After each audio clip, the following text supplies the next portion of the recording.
Well, hello everyone out there at YouTube. I suppose this is the introduction to another Wednesday waffle, even though it's Thursday. It's the day after the last video I put out. It is an absolutely gorgeous evening out there, and it seems a shame to be in the shed doing this, but got to get on with it. Otherwise, in the winter, when it is miserable out there and I want to come in here, I won't have a lathe to work on. So I really do need to get on with the lathe. Before I did that, I did a bit of painting in the shed here.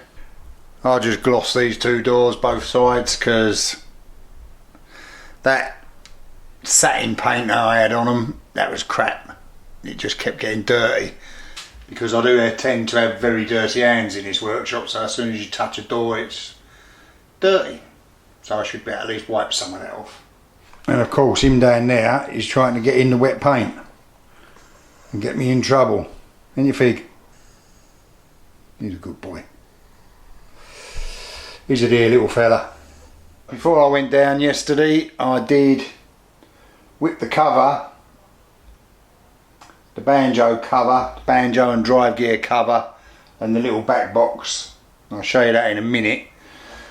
Off of the M coat to clean all that up. I didn't film it. I don't want to bore you with stuff that really is boring. And there's nothing particularly special about that. It literally is undoing a couple of bolts and screws. So here's the banjo. Wheels are still on it. They're the bits I've took off, except that one. I'm just going to put them in the parts washer, give them all a clean up. They're in pretty good condition other than the bit of smoke damage and shit damage on them. And here's the cover for it. This bit here just bolts onto the back of the lathe.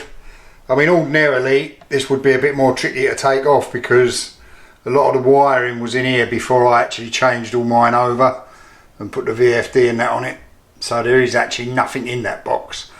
I had a little bit of low voltage stuff wired up in there just to run the little tachometer and the light, but literally they were only 12 volt stuff. So anyway, I'm going to whip the motor off in a minute.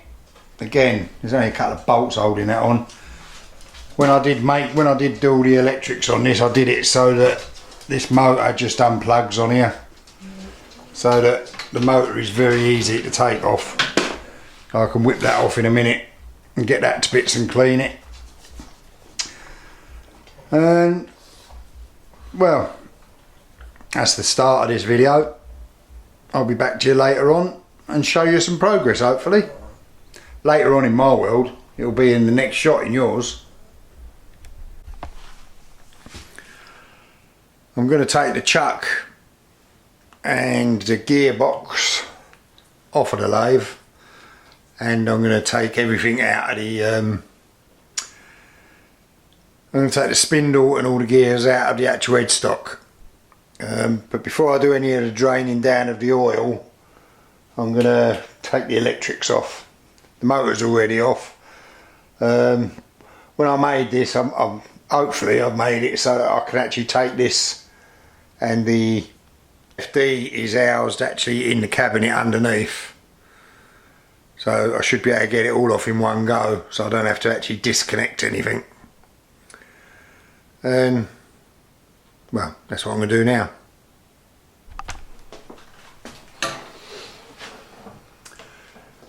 I didn't bother showing you undoing all the screws, but it's just 4 screws that holds the housing on, and the actual plate with all the gubs on it is in there. It just screws onto the top of that, so it all comes to bits. I'll pop that in there for now. I'll stick you up there and go around the back of the lathe and take the wooden bit off. So the power cord just comes out the back of this wooden bit I screwed into this little hole that was already here. This is the plug for the motor, so this just plugs in. I mean, it used to plug in, this is a separate board I put on here, and this basically is just an extension lead with a plug on it. So I plug that in, plug the VFD into here, well, one of the plugs. The other plug I use just for the 12 volt supply to run the tachometer and the light. So I just go and do these 2 screws, stick that all through, and it's all out.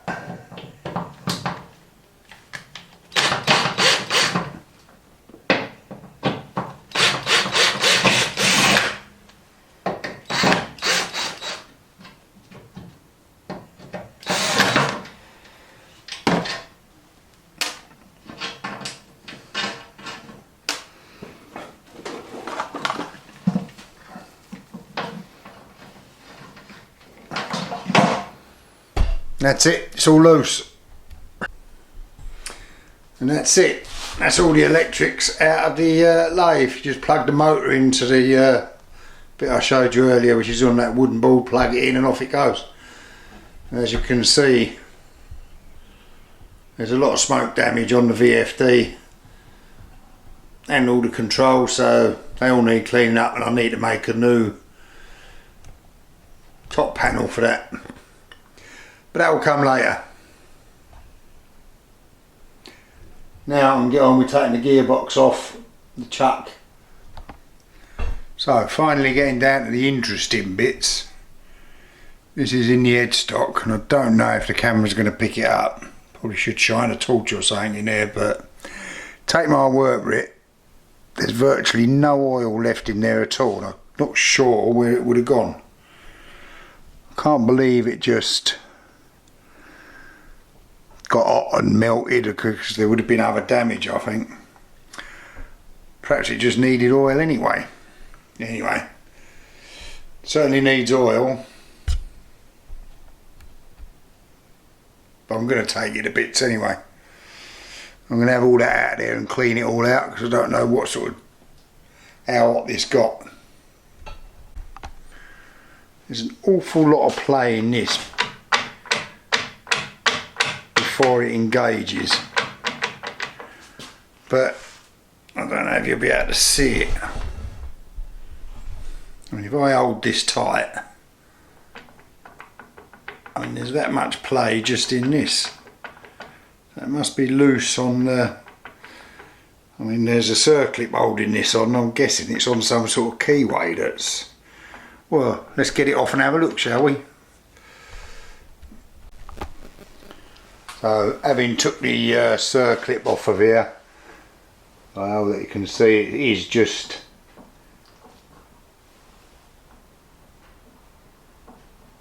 a little bit of wear between the keyway slot and the keyway in there. Not an awful lot I can do about that. As memory serves, there is a little bit of a clonk when you turn this on, and I suspect that's because this is the main drive, the belt from the motor. This is where everything gets driven from. Like I say, there's not an awful lot I can do about that. The actual keyway is quite tight in the in here. It's not moving about in there. So it's just where this has got a bit worn. Anyway, like I say, not a lot I can do about that.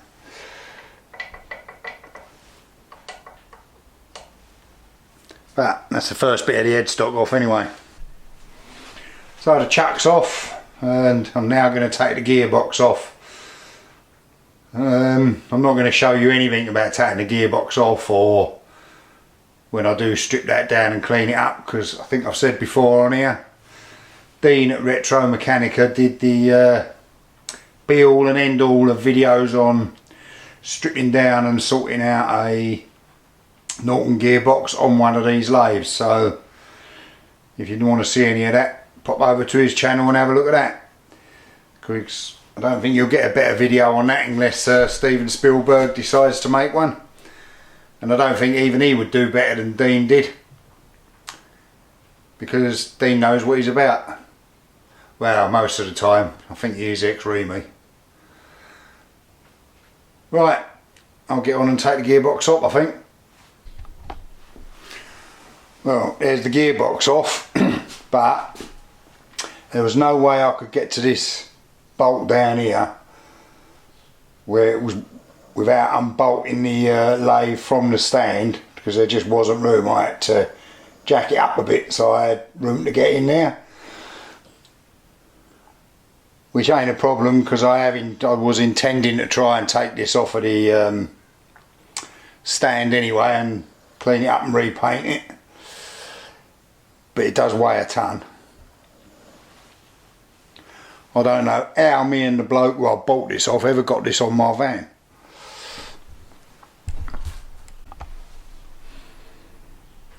The gearbox is absolutely full of oil,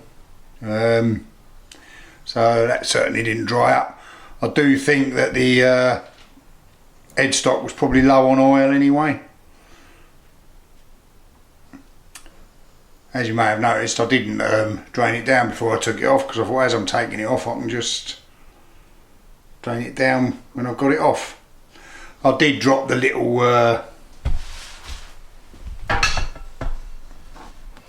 off of the lid. There's a little, I think it's brass or steel anyway, goes in there that engages with the gear that slides across. That fell out, as they always do, so that's in the oil somewhere. So there is no way of draining the oil out of the headstock if there was any oil in it.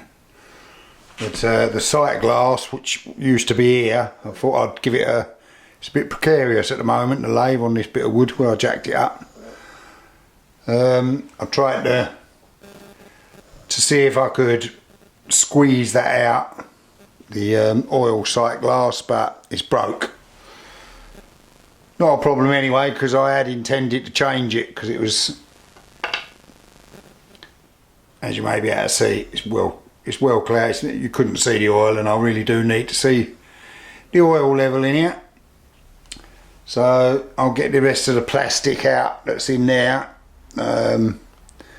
I'll measure that and I'll buy another sight glass, oil sight glass. I'll probably thread this, either drill it out, whatever I have to do. I'll drill this hole out a little bit to thread it, or find one that will fit in that if I thread it when I get it out and measure it. Looks about 1/2 inch to me, maybe a bit less, I don't know. Anyway, I'll measure that. It's not the end of the world. I was going to change it anyway, so that's not a problem. Right, I'm going to get this off the bit of wood before it falls off. Put the gearbox somewhere to work on that, and get on with stripping the headstock out.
Right, now I've had that bit out before, but I've never had this bit out. I'm a bit blind with this one. Don't know if I've got to take that off. I can't see why I would have to take that off. Alright, let's undo these and see what happens.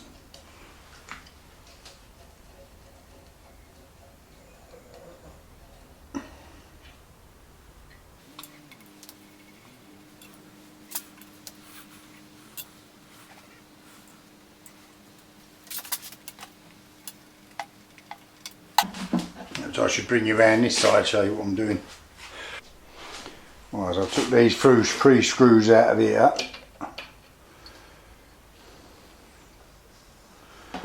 and that's off. So I should get this off. And yeah, I'm going to have to take this off, I think. So I've been down and scoured the internet trying to find someone who's changed the spindle or spindle bearings on one of these. But I can't find anything. I think I found out what bearings go in it, but that's about as far as I got. But I don't know how to get them out. I don't know whether they're pressed in there or what. So it's going to be a bit of trial and error. I don't really think they need replacing, to be honest with you. There's no play in them or anything, but now I've decided I wanted to get it out. Now I want to get it out because it's giving me the hump not knowing what to do. So I'm going to give that a bit more thought and see how I can get on with getting that out, because now I want to get it out, and I'll probably replace the bearings. If they are the bearings that I think they are, they're only about 20 quid each. So while I've gone this far, I might just as well put new bearings in there if I can. So, because they're, I think this machine is probably from the 70s or 80s, so they're probably, I mean, they might not necessarily need changing, they've gone for a long time, but I've got the hump now and I want to change them. So I'm going to look into that a bit more anyway. But my bench is getting a bit untidy at the moment. I've got all sorts of crap on there that needs cleaning and sorting out. So that's what I'm going to be getting on with next. I'm just going to clean everything I can up and get the lead screw and the drive rod and the little bearing housing on the end of that, get it all back together. Get it over on the other table, which is over there. That's the done bits table. The actual saddle is still in the other half. Paint's drying on that. Well, it's dry, it's been there ages. But anyway, so that's what I'm going to do for now. So I'm going to have to leave that there, and I'll let you know next week how I get on with the spindle. So I'll see you in the next one. Thanks for watching, and wish me good luck with trying not to break my lathe. Bye for now.